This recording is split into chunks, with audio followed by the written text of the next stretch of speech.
Ya, balik lagi bareng gue. Kali ini gue masih akan mengulas topik Pilpres 2024 saat KPU telah mengumumkan hasil resmi pemilu 2024 yang menyatakan bahwa Prabowo Gibran menang dengan persentase 58,58% atau artinya 50% plus 1, yang artinya juga Pilpres berakhir satu putaran aja. 01 dan 03 terus menggulirkan isu hak angket dan mulai memasuki babak gugatan di Mahkamah Konstitusi atau MK. Tapi kayaknya kemenangan Prabowo Gibran itu menghadapi tantangan baru karena sampai sekarang diterpa isu kecurangan. Ini mungkin bentuk nyata dari cawe-cawe Presiden Jokowi yang berpengaruh signifikan banget pada elektoral. Seperti yang gue pernah sampaikan, gue sebetulnya bodo amat siapapun yang terpilih sebagai presiden dan wakil presiden. Gimana selengkapnya? Temukan jawabannya dalam kisi-kisi kali ini.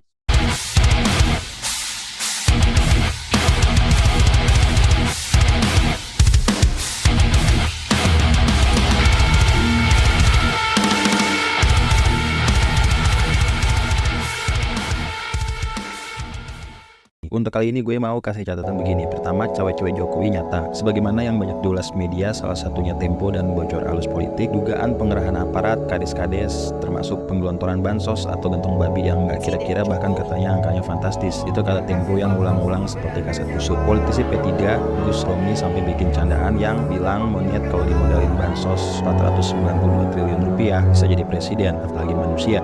Tapi kalau yang dapat sentuhan bansos, saya selalu katakan begini, yang namanya anggaran 492 triliun, monyet aja dibekalin, itu jadi presiden. Apalagi manusia begitu. Jadi Baik.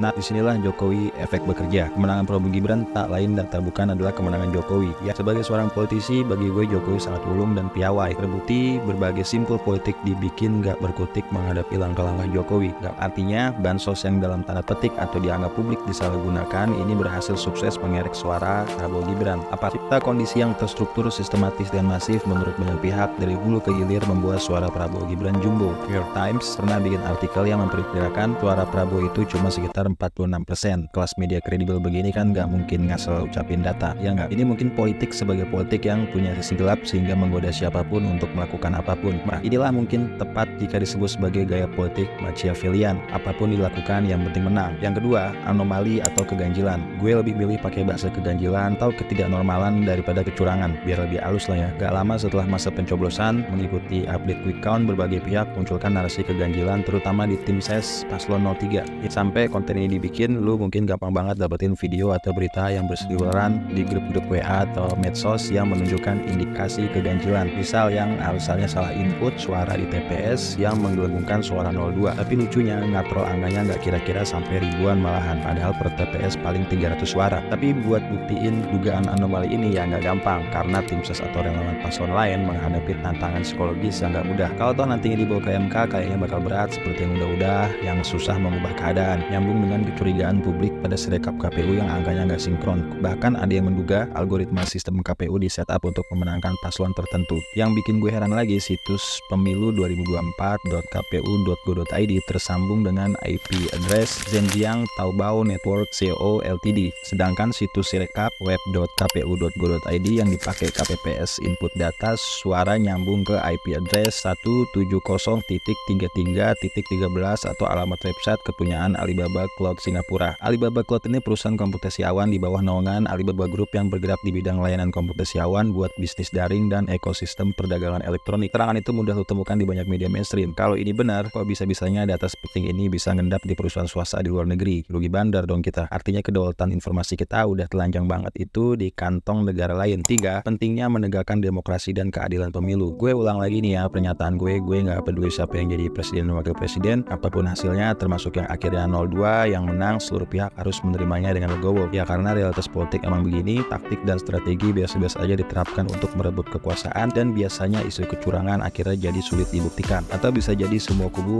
ada curang atau minimal cuma niat curang. Yang jadi soal mungkin karena kalah setup aja dengan 02. Itu semua pihak berkewajiban mengawal suara rakyat agar tidak dibajak penjahat demokrasi. Bagi gue, ini bukan soal menang kalah, tapi bagaimana membangun demokrasi yang sehat dan bermartabat. Dalam demokrasi, kritikan hal yang lumrah dan tidak perlu dianggap ancaman. Prabowo pun belakangan ini cukup terbuka atas setiap masukan dan kritikan yang diarahkan kepada dirinya. Jika Prabowo Gibran akhirnya dilantik, itu harus kita terima sebagai realitas politik. Ya apa boleh buat, begitulah kondisinya. Keempat, politik bakal lebih dinamis. Kalau akhirnya Prabowo Gibran dilantik, gue usul bagi yang kalah memilih jalan oposisi. Kayaknya PDIP yang lebih siap jadi penyimbang pemerintah. Nah, kalau 01 dan 03 oposisi, oposisi, check and balances bakal lebih hidup tuh. Kalau dari komposisi partai relatif imbang nantinya di parlemen, apalagi PDIP jadi juara kelas dengan perolehan kursi terbanyak. Artinya iklim politik bakal lebih dinamis dan seru. Ya memang harusnya begitu, dalam sistem presidensial harus ada koalisi dan oposisi, gak harus semuanya bergabung dalam kabinet. Gak kayak selama ini parlemen cenderung ikut aja apa kata pemerintah. Karena koalisi pemerintah terlalu gemuk, parlemen jadi seperti tukang stempel program pemerintah aja, ini jadi kurang menggigit. Nah yang terakhir dari gue nih ya, poin kelima, yaitu gue meragukan aliansi Jokowi dan Prabowo bakal awet. Apalagi koalisi Prabowo Gibran ini cukup tambun, artinya nggak gampang itu dalam hal distribusi kekuasaannya. Liam Gammon dari Australia National University pada Reuters dalam sebuah artikel yang dirilis 15 Februari 2024 lalu bilang aliansi Jokowi dan Prabowo hanya berbasiskan kepentingan semata dan nggak bertahan lama. Dia prediksi pengaruh Jokowi akan segera tersingkirkan. Kan presidennya Prabowo, beliau akan berkuasa penuh sebagai nahkoda negara ini. Presiden pastinya memiliki kekuasaan yang besar. Tapi kita juga nggak bisa remehkan Jokowi dan Gibran. Bisa jadi nantinya lebih mendominasi dalam mengelola negara dan mengikis pengaruh Prabowo. Ya sebagai warga sipil biasa, gue cuma bisa mendoakan selain gue minimal udah ikut berkontribusi dan nyoblos lah ya. Dan cukup menghibur bagi gue pribadi menyaksikan dialog-dialog di TV belakangan ini antara kubu yang teriak kecurangan dan yang mau menang. Tapi denger narasi yang berkembang agaknya serem-serem ya. Tapi ayo para elit politik bertengkarlah dengan gagasan dan ide-ide demi kemajuan bangsa ke depan. Lagi-lagi gue kasih disclaimer ini, konten ini gue bikin untuk menambah khazanah dan bukan menyudutkan atau mendukung kubu manapun. Lagian juga gue kagak kenal capres-cawapres itu. Semoga apa yang dikhawatirkan banyak pihak, terutama tentang kemunduran demokrasi, nggak terjadi jauh lebih parah.